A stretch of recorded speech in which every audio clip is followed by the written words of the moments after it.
Hey guys, hi, welcome back. So, in this video, we will solve the questions of JEST, and these questions are from optics. And I have made this video just for the students who are preparing for JEST examinations. And we all know that the examination is on 25th of July. So, these questions will be almost 20. So, we will discuss all the questions from JEST 2013 to JEST 2020. So, let's start with the first question. So, here it is said the equation describing the shape of curved mirror with the property that the light from a point source at the origin will be reflected in a beam of rays parallel to the x-axis, okay, with a as some constant.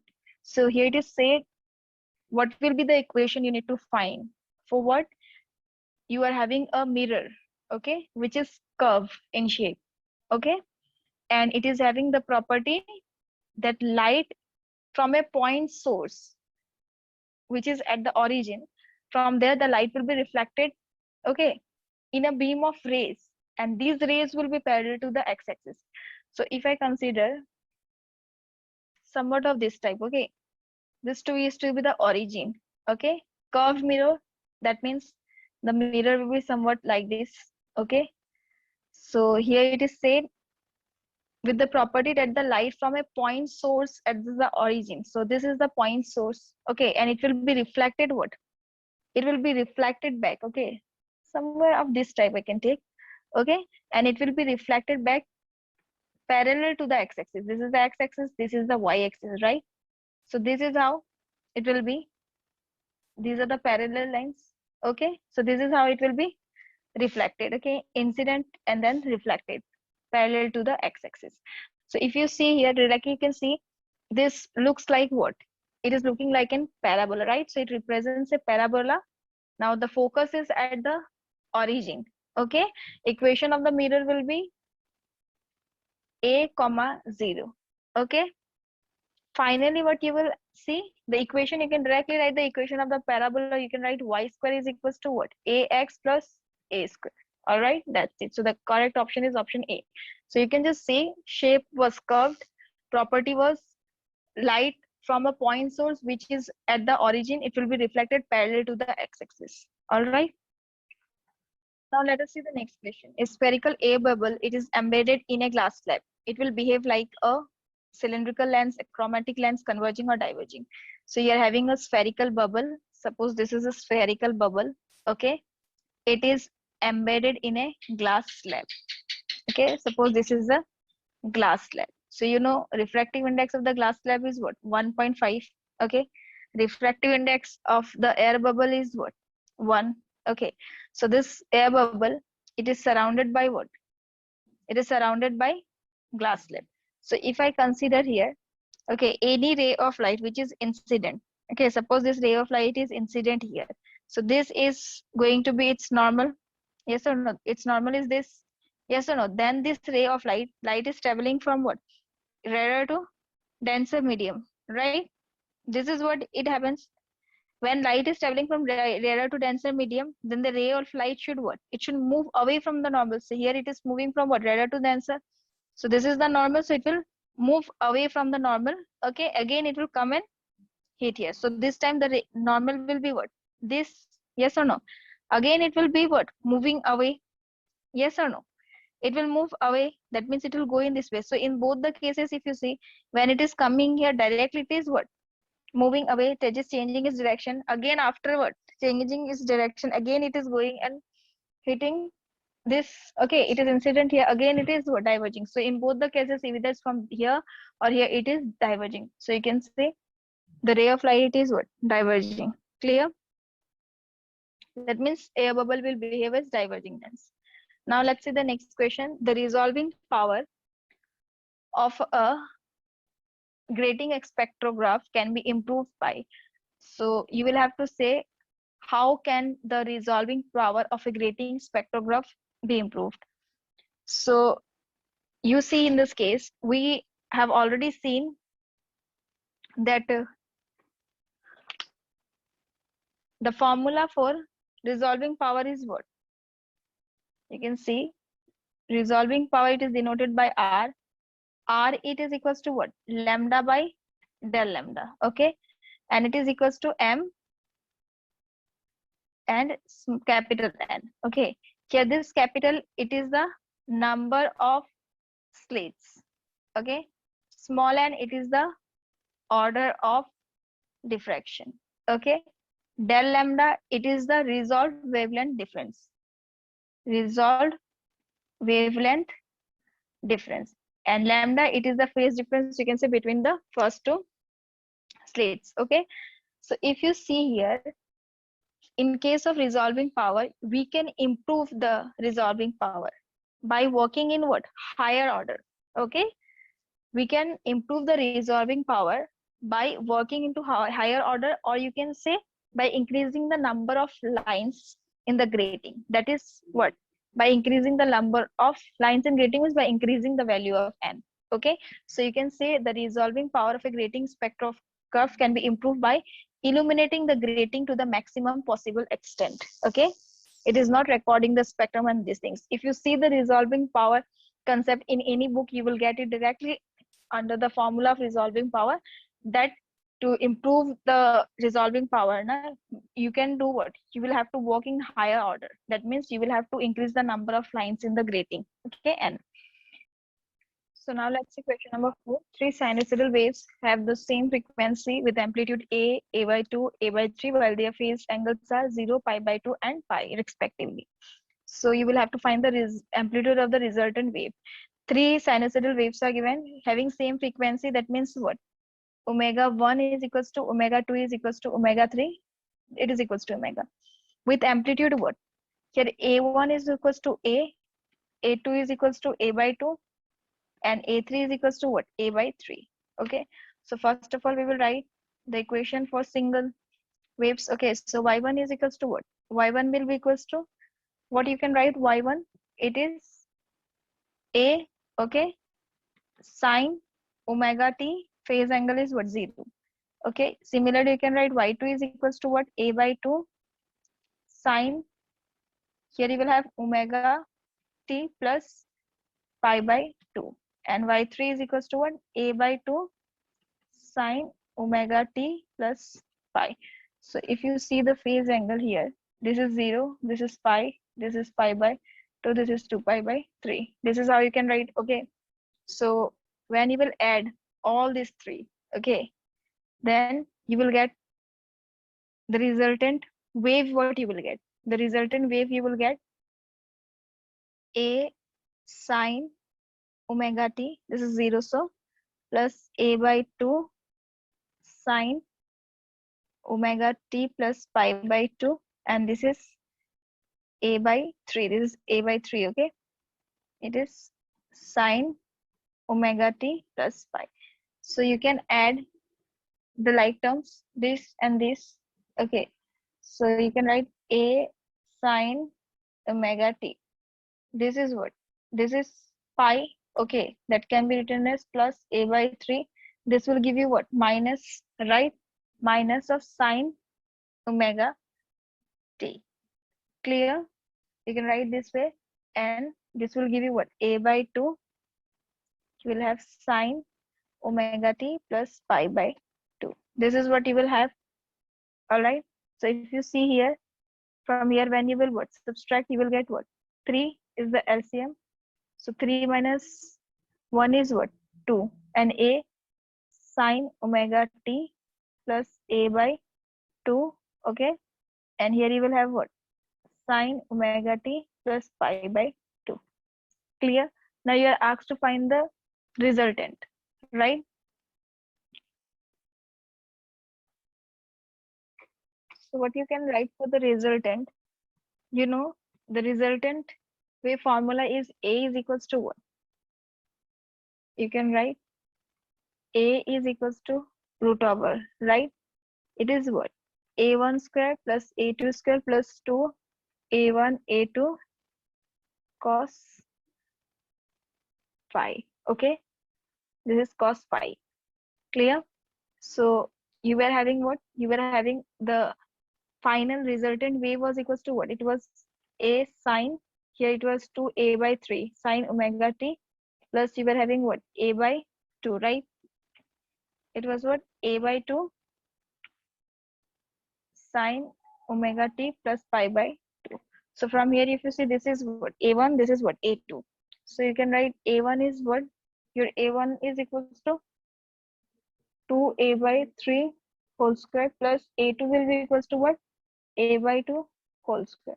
And if you see here, 2a1, A2 is okay. But if you say cos pi, pi is what? Pi by 2. Okay, so it will be cos 90 is 0. So this term will be 0. And you will have here, you can just write it to be equals to what? 4a square by 9 plus a square by 4. So finally, when you will take the LCM, you will get 36, right? 16, and here you will get what? 9. So it is 25 a square. So you will get what? 5 by 6 a. Clear? This is how you can write. Simple. You will have to focus on this resultant amplitude formula. Okay, so this is the resultant wave and you got the amplitude. Clear? So now let's see question number 5. Here it is said, let lambda be the wavelength of incident light, the diffraction pattern of a circular aperture of dimension what? R naught. It will transform from Fresnel to Fraunhofer region if the screen distance Z is what? So you have lambda, the wavelength of the incident light. You are having a diffraction pattern. Okay, so there is a circular aperture. The dimension of this aperture is what? R naught. Okay, now I'm considering this to be what? The x-axis. This I'm considering to be the y-axis. So when you have studied the Fraunhofer diffraction, so Fraunhofer, he made an approximation. Okay, he said e to the power I k y 2z x naught square plus y naught square, it is approximately equals to 1. That means this factor, it is replaced by unity, or you can see the phase change, it must be less than pi. Okay, so if you see in Ajay Ghatak book, you will get eta square plus xi square. Okay, instead of x naught square plus y naught square. So from here, if you see this factor x naught square plus y naught square is what? R naught square, right? So you can write from here, if you take, if z is what? Very, very greater than k r naught square, okay, by 2. So from here, you will let k is what? K is, z is where k is 2 pi by lambda. This is r naught square by 2. So 2 gets cancelled. You will get what? Z is very, very greater than pi r naught square by lambda. Okay, so this is the condition for what? This is the condition for Fraunhofer diffraction, and this is the reason that Fraunhofer diffraction is said to be what? Far field diffraction. So for Fresnel, you are having what? Z is very, very greater than lambda. This is the condition for this Fresnel diffraction, and so it is called near field. So for the Fresnel to transform to Fraunhofer, what is required? The screen distance Z, it must be very, very greater than pi r naught square by lambda. That is the correct option is option A. Okay, it is r naught square by lambda. Clear? Now we will see the next question. So here it is said, a thin air film of thickness D is formed in a glass medium. For normal incidence, the condition for constructive interference in the reflected beam is, you will have to write in terms of lambda, and integer m is equals to 0, 1, 2.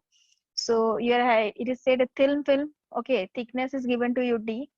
It is formed in a glass medium. So for normal incidence, the condition for constructive interference will be what? Okay, in the reflected beam, you will have to see. All right. So you will have to write this in terms of lambda. So the condition for constructive interference, you know, it is 2 mu d cos theta. It is equals to what? M minus half lambda. M is equals to 1, 2, 3, and so on, whatever it is, okay, for constructive interference. Now you see, for thin film, you can see mu is equals to what? 1, theta is equals to 0 degree. Okay, normal incidence. All right. So if you see here, if you put theta to be equals to what? 0 degree. So this value is giving you what? This will give you 1, right? Mu is 1. So you will get what? 2d is equals to m minus half lambda. So this is the correct answer. That is, this is the condition for what? Constructive interference in reflected beam. Okay. So 2d is equals to m minus half lambda. The correct option is option A. So here question number 7. What it is said? A collimated white light source illuminated the slits of a double slit interference setup. So you are having a double slit interference setup. So it is illuminated by what? White light source, and it is forming a interference pattern on the screen. All right. White light source is illuminating the slit of double slit in setup, and interference pattern is seen on the screen. So here it is said, if one slit is covered with a blue filter, which one of the following four statements is true? So when you have studied the white light interference, you have seen that when we are using white light source, okay, and if you are covering one slit with any particular color filter, if it's red or green or blue, then you will get the interference pattern of the same color. Okay, that means corresponding to a blue filter, you will get the interference pattern corresponding to the blue light. Okay, so a blue interference pattern is observed. So the correct option is option C. Clear? So now let us see question number 8. So here it is said the refractive index N of the entire environment around a double slit interference setup, it is changed from n equals to 1 to n equals to 2. So which of the following statement is correct about the change in the interference pattern? Okay, so refractive index is changed for the entire environment from 1, it is changed to 2. Okay, and it is changed around a double slit interference setup. So you will have to say out of this 4 statement, which is the correct statement for the interference pattern. So it is saying fringe pattern will disappear. Second, it is saying central bright fringe will become what? It turns maximum turns dark and it becomes a minimum. Okay, central bright will maximum, it will turn dark. That means it will become minimum. Fringe width of the pattern, it is decreasing by a factor 2 or it is increasing by a factor 2, whatever it is. Okay, so if you see the fringe width formula, beta it is equals to what? D lambda by nd. So here beta, it is the distance between two what? It is the fringe width. That means distance between two consecutive dark and bright fringe. Okay, this is what it is. D is the source and the screen distance, you can say. Okay, so and small d, it is the distance between the two slits, you can say. All right. So if you see here in this case, fringe width beta, it is equals to d lambda by nd. So n is equals to 1 first. Now it is equals to what? 2, right? That means beta, you can say d lambda by 2t. So if you see the fringe width, first it was equals to what? Beta was equals to d lambda by what? Just d.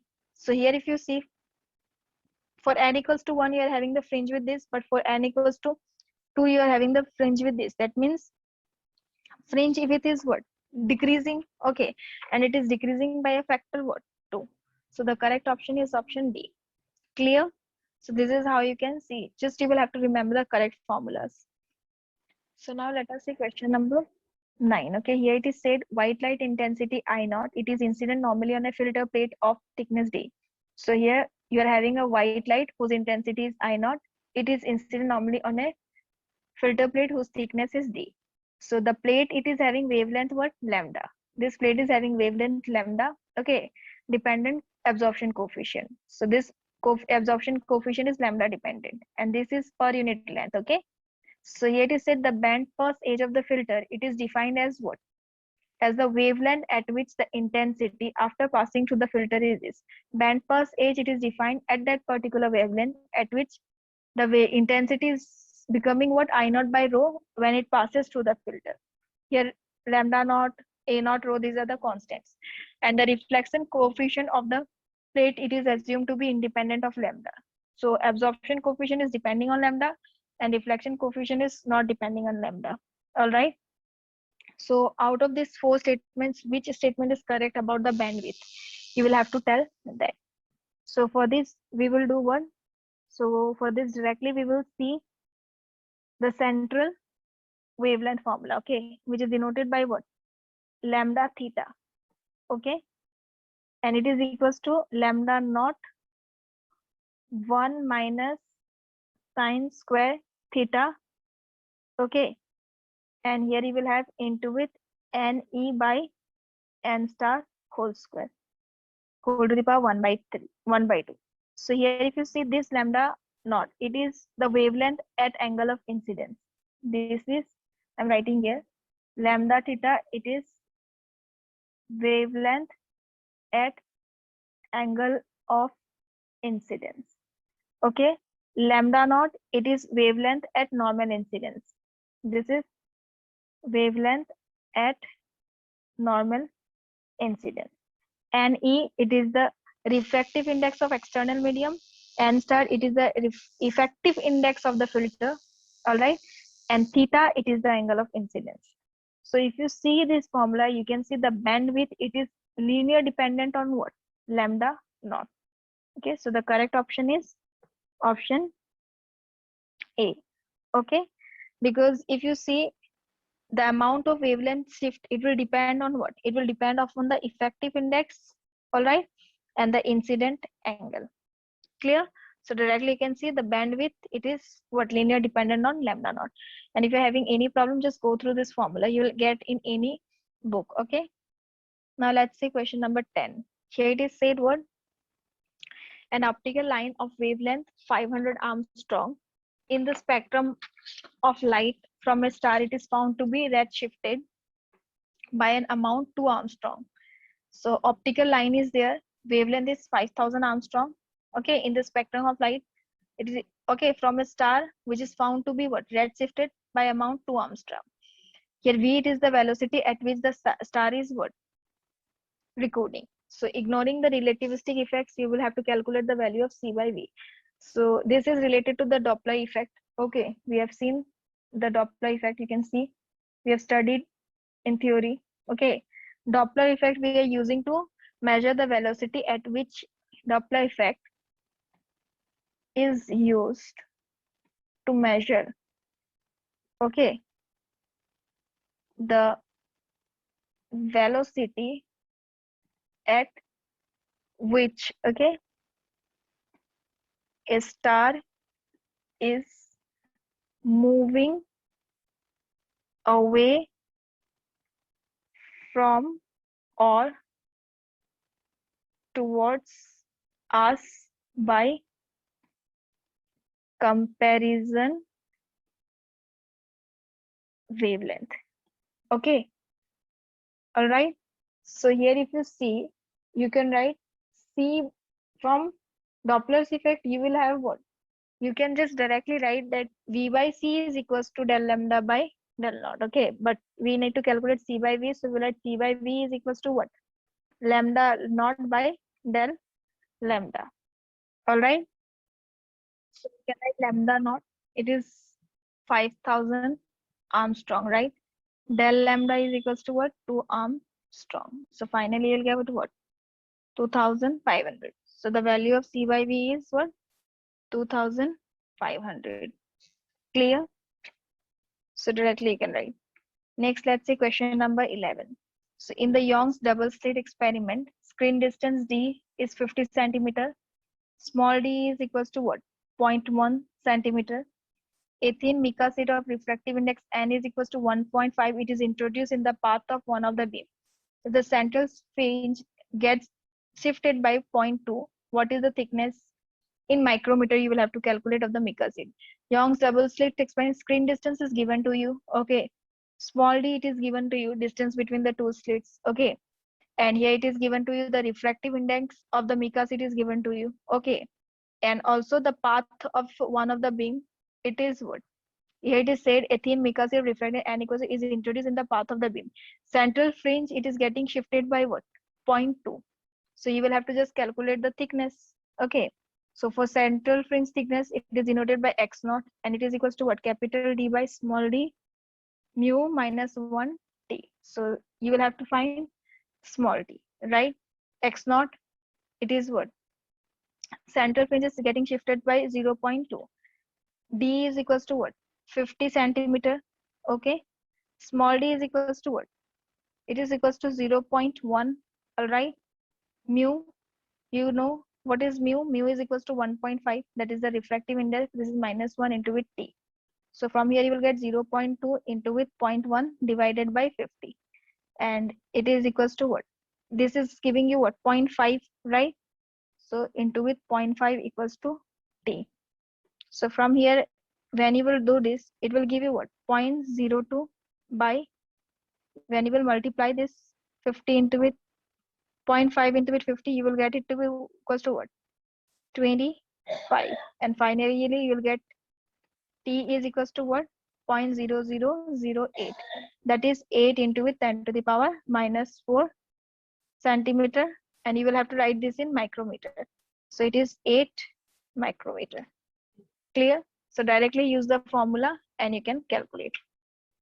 So now let us see a continuous helium neon laser beam. It is chopped using a spinning aperture into 1 microsecond square pulses. The order of magnitude estimate of the spectral width del lambda of the emerging pulse light is what? So you are having a continuous helium neon laser. Okay, lambda is given to you. It is chopped using a spinning aperture. Okay, chopped into what? 1 microsecond square pulses. The order of the magnitude. Okay, estimate of the spectral width del lambda. What will be the value of the del lambda for the emerging pulsed light? So directly we can write, we already know, okay, we can write from this, from del E, del T greater than equals to H cut by 2. From there you can calculate, okay, V is equals to C by lambda and all these things. You will get del lambda is greater than equals to what? Lambda square by 4 pi C del T. All right, lambda is given to you. So del lambda you are asked to calculate. Lambda is 632.8 nanometers. So it will be 10 to the power minus 18 square now. Okay, answer is in meter. So if you see here, it is 4 into 3.14 into it. C is 3 into 10 to the power 8. All right, and delta T 1 microsecond. So it will be 1 into 10 to the power minus 8. Clear? So if you see, this will get cancelled. You will have what? Delta lambda. When you will do this calculation, entire calculation, when you will get 1.0627.27 into 10 to the power minus 16. So you don't have any answer 10 to the power minus 16. This is 1.0627. Okay, you will have to see the order of the magnitude. So directly you can see, if you make it what, 10 to the power minus 12, this will become 1, right? So the order of the magnitude is what? 10 to the power minus 12. Clear?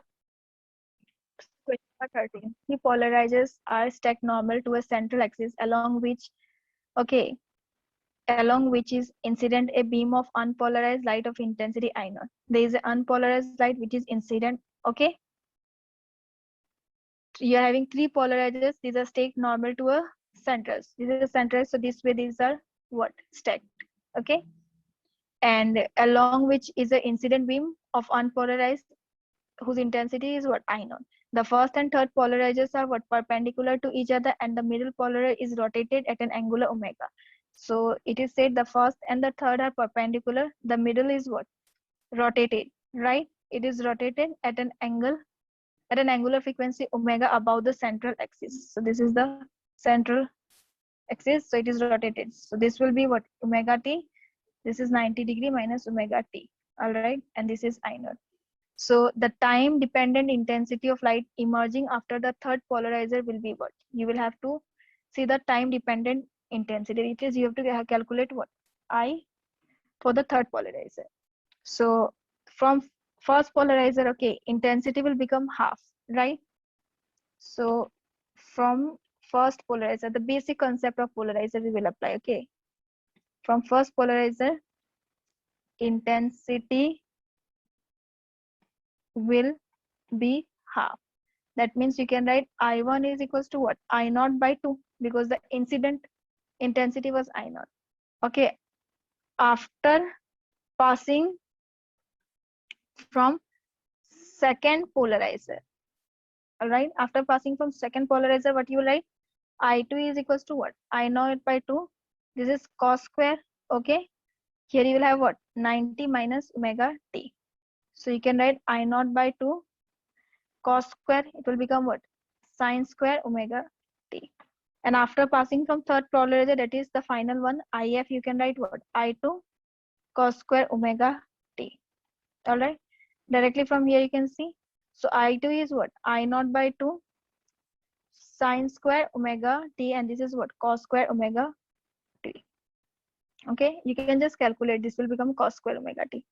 So putting the value of I2, you got what? I naught by 2 sine square omega t cos square omega t.